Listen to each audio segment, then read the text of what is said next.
earlier today, I walked over to my bookshelf, and sometimes I'll just stand there and see if like a book reaches out to me. For whatever reason, I'll open a random page. And today I was drawn to this book, which I haven't read much of it at all. It's called The Prophet by Khalil Gibran, and someone who I follow on YouTube will tend to read from this book. So I wanted to share this passage with you. It's called Reason and Passion, and it's the kind of the battle between the minds and the heart, the masculine and the feminine polarity that we all carry. And I've tried to read this before. I've already messed up a few times because it's interesting. Like, of course, this is written like, I don't even know when, written long ago.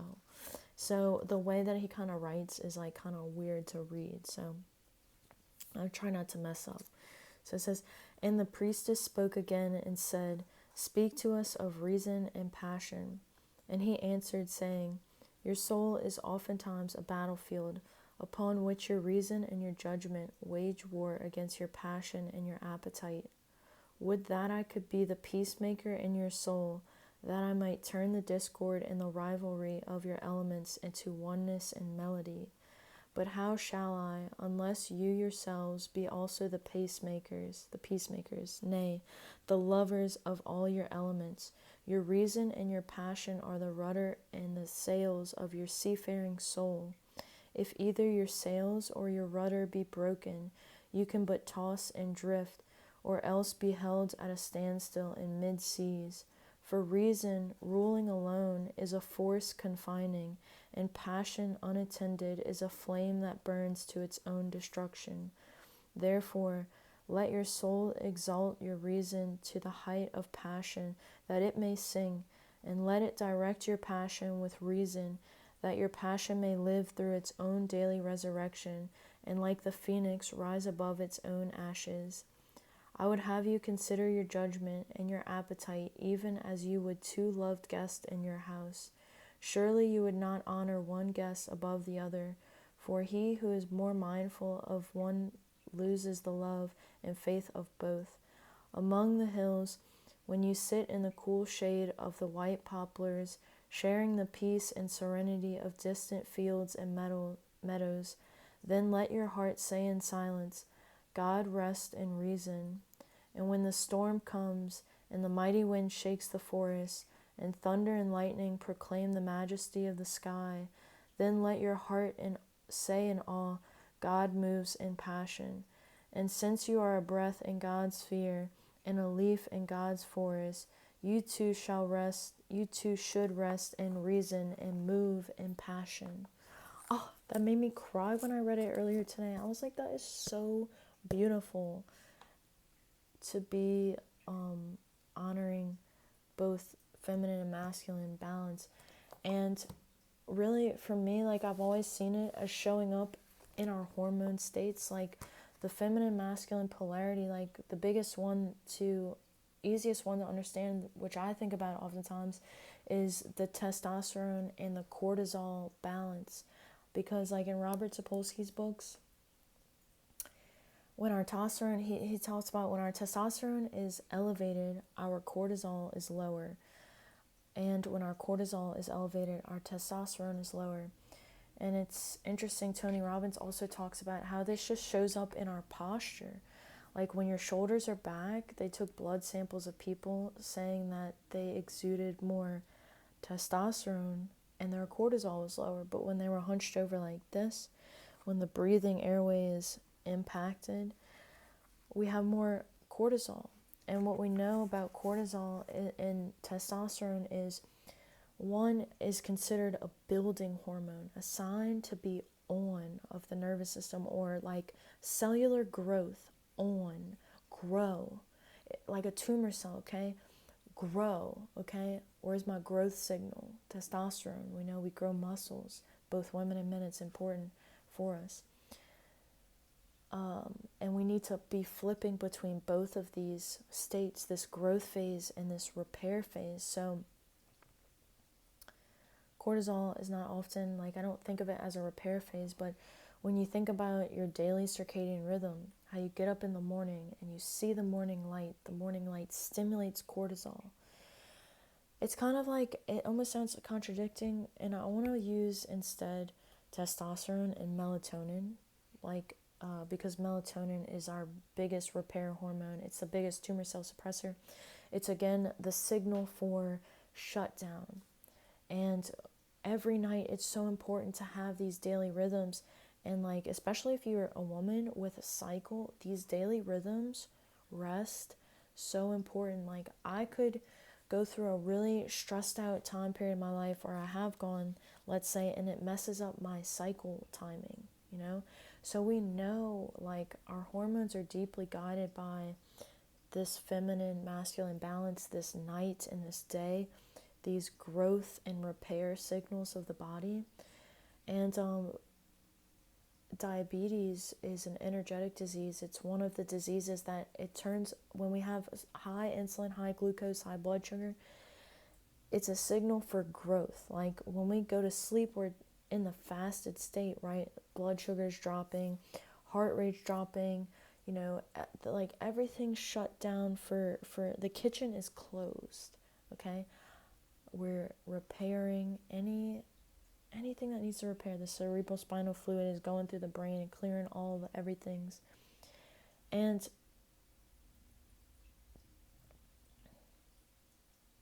this balance is just important. We lose it as we grow older. We don't secrete as much melatonin. People, when they're older, just talk to elderly people. I love talking to elderly people. They'll tell you all about their life, and how they were when they were younger, and how they're not the same anymore. What is one thing that's apparent that I hear from most elderly people? Oh, when I was your age, I used to sleep all night long. Now I have to get up and pee in the middle of the night, and I just don't need as much sleep. I don't eat as much, right? And we have lost this muscle function. We've lost the mitochondria function as we age. Our mitochondria function goes down. Mitochondria are responsible. They create most of the melatonin in the body, right? They create most of the testosterone. They just be creating for the sake of creation. Mitochondria are givers. They love to give. Like, you know, they give electrons out. They give energy out to the cell. Like, it's so beautiful. Your light, matter, Einstein said, space-time is bent in the presence of matter and energy. Mitochondria bend space-time. We know they slow down the aging process, right? When we have more muscle, we have more mitochondria function on, because how are you going to support that muscle and your brain? Like, your brain's taking so much daily percentage every single day. What a beautiful specimen, you know? How capable, intelligent, and beautiful our bodies are. So, yeah, reason and passion, that was where we started. The battle between the heart and the mind. And right now, a lot of the battle is between, like, the gut microbiome and the brain. Because we know, like, the gut microbiome is the second brain. I read this great book. I really highly recommend it to you. It's by Dr. David Perlmutter. It's called Brain Maker. He also has a book called Grain Brain, if you're trying to learn about breads and gluten and how it affects mental health, stuff like that. But in Brain Maker, he talks about how certain forms of gut bacteria is linked to insulin resistance, and how some are linked to insulin sensitivity, right? Insulin resistance is mitochondria function is lower. We don't need insulin resistance because that means low. It means light resistance. If I just substitute that, light resistance. If insulin is not working properly, we're not getting energy into the cell. Maybe stressed, overstressed. The body doesn't go into the restful state at night, but we're insulin sensitive. We're scooping and shooting the glucose. We're light sensitive. You're going outside in the light, you're signaling to your body, pick up these sugars, break down the tryptophan, create the serotonin, make the melatonin, make the dopamine. When I go into the sunlight, magic. And this is a cool book that I really want to read more of. But I was born with cataracts, so this book is fascinating to me. It's called The Influence of Ocular Light Perception on Metabolism in Man and Animal, and it's literally on people with cataracts. I was born with cataracts, so this topic is like, this means everything in the world to me. Like getting enough sunlight exposure during the day, because I'm born with cataracts. I'm getting less light in my eye on a daily basis because I got little rocks in my eyes, and they're beautiful little rocks. And I don't use glasses or contacts, although I did years ago.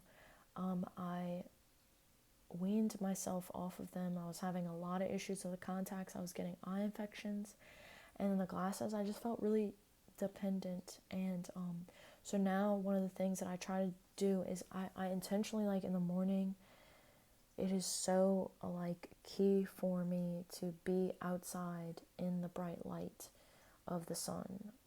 And like even grass, like greenery, is giving off like infrared light. So like being, signaling, for me, it's a huge big deal. Considering I was in like a very insulin resistant place when I was in school years ago.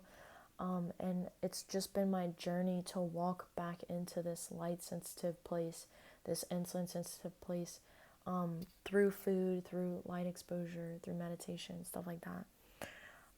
But the light it's so important for all of us, vitamin D, everything. Last thing about these growth hormones, like just popped up in my head, testosterone. All the steroid hormones, precursor is fats, healthy fats in the diet. Dr. Mary Newport's work is essential, is critical. Her book is on Alzheimer's, dementia. What if there was a cure? The fourth macromolecule, fats, carbs, proteins. I'm not a professional. Ketones. Ketones is how the body burns fat. Mitochondria love ketones. And all of the most of the drugs are targeted to allow our biochemistry to go towards these mitochondria pathways, or these clearing repair mechanism pathways. One of the coolest books, I think I have it right here. I'm just showing y'all all my books today because I'm excited. I'm so excited. Oh my god. This book, Autophagy, A State of Autophagy. If you want to learn about those GLP-1 drugs, it's the autophagy pathway. It's the healing pathway. Like, this is how the body, like, that's how we lose weight. Like, people want to lose weight, gain muscle, have your brain work better. Like, autophagy is the body's way of cleansing itself. It does so every day. And melatonin and sunlight, right, is so responsible. Exercise, the food that we eat is so responsible for shifting our biochemistry into these light pathways, these circadian rhythm pathways. And I just feel like I say the same stuff over and over. So just to wrap up these light pathways, this would be the delta wave sleep state. Like, if you track your sleep stages at night through some type of monitoring, so there's tons of monitoring stuff, you'll be able to track your delta wave sleep state. How do they do this? Well, the delta wave sleep state is a slow brainwave state. It means that the body temperature goes down, the heart rate drops, the respiratory rate slows down when you lose consciousness. Slow down, repairing. It would seem as though the physical vessel has decided to slow down so much. It's like putting your body on ice. You slow it down. But there's so much happening in this time period. We are preparing for these other phases during the day. When we can get much of this delta wave sleep state related to melatonin, related to the mitochondria, when we get a lot of that, like when we're young, we tend to get more delta wave sleep state. When we're waking, in the waking state, we can be in like a balanced beta wave state. I always talk about the speed racer frequency, this high beta wave frequency. People are overstimulated, over cortisol, over inflamed. Speed racer frequency, that's what the high beta wave frequency. But when we can get this rest, we can be in like calmer frequencies.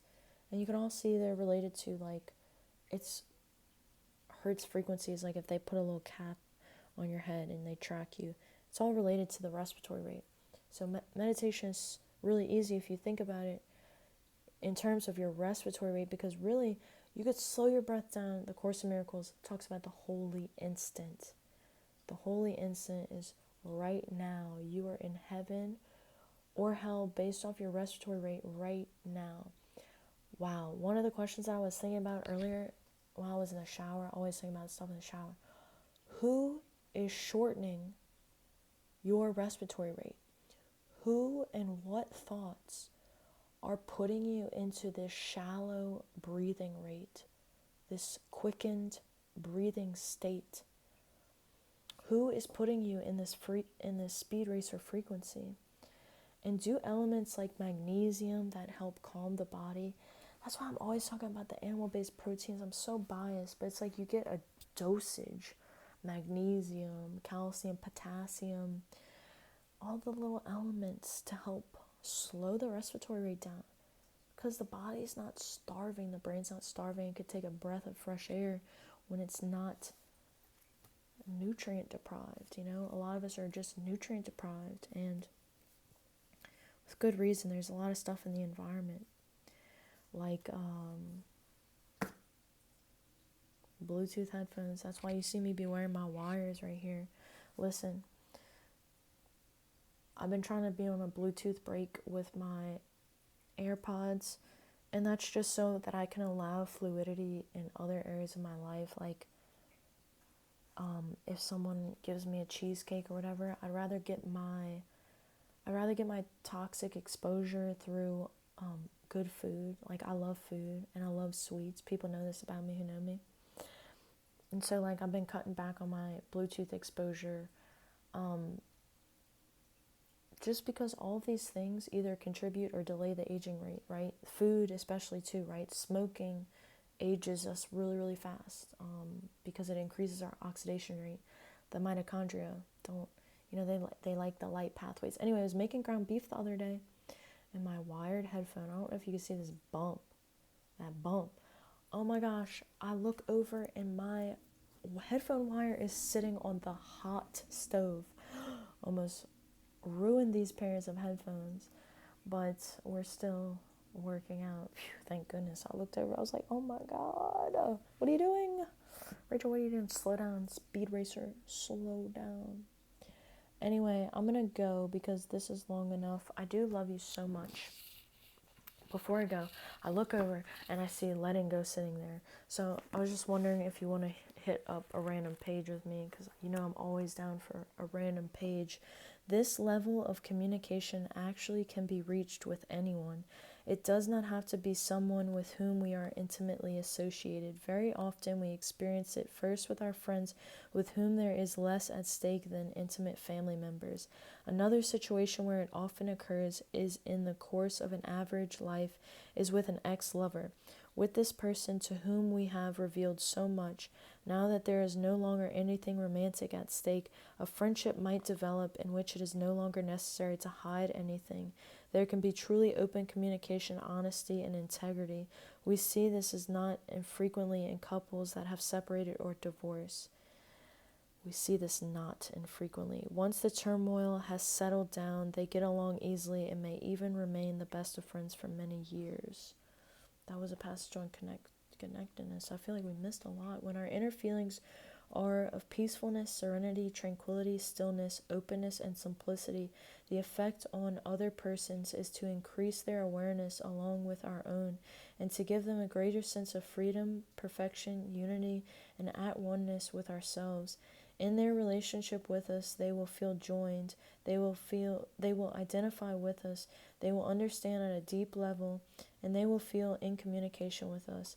As a consequence, they will seek our presence because in it they feel complete, recognized, and contented. They will experience an increased awareness of their own real self, capital self. Oh, it's serious when they use capital self. They will feel higher in our presence. And when they think of us, their response back to us will be that of love and gratitude for their blessing of our presence. In such a relationship, goals are automatically and effortlessly accomplished because we are not holding negativity. There is nothing we wish to hide from the other person, and this openness allows the other person to drop all defenses. Nothing is hidden out of guilt or fear, and there is a very conscious psychic connectedness. So I really like this book, Letting Go, The Pathway of Surrender by David Hawkins. I like his books, I'll say. I'm going to go to sleep now. Hope you write down your dreams. Hope you got something valuable from this video. If you want to share with someone, you can like or also subscribe to the channel if you want to support in any way. But as always, I wish you the best of luck and the sweetest of dreams. So, catch you later.